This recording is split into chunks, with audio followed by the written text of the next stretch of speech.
plea deal has been reached on the remaining charge for a Tehachapi woman acquitted of murder. Eyewitness News reporter Leslie Molina tells us what it means. Leslie? Michael and Rochelle, in this trial, it is reported Wendy Howard has now entered an offered plea deal. But what exactly does this mean? I spoke with a lawyer who explained what this type of plea deal is. It's a really interesting case. I was surprised it was being brought.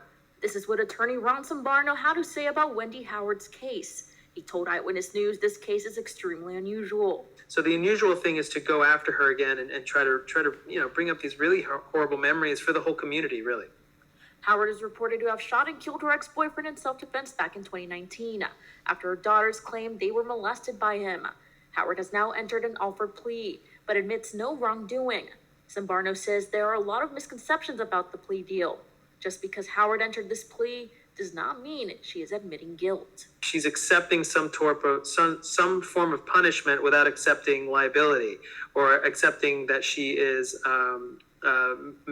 did this crime. It's really just to preserve resources on both ends. This has been a big blow to the Wendy Howard Defense Committee, who has been advocating for her. They believe the district attorney coerced her into taking a plea deal.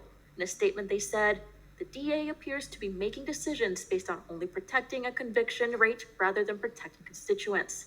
This office has threatened a victim of domestic violence who acted in self-defense and 4 other victims who this man terrorized, with the second re-traumatizing trial.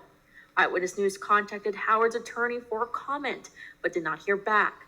Zambrano says the prosecution and defense attorney will have to present the plea deal to the judge. The judge then has to hear and accept the terms laid out. The judge does 2 things. One, make sure that the defendant knows about the terms and that she's agreeing to them. And then the other determinations by the judge, by herself or himself, that those terms are fair.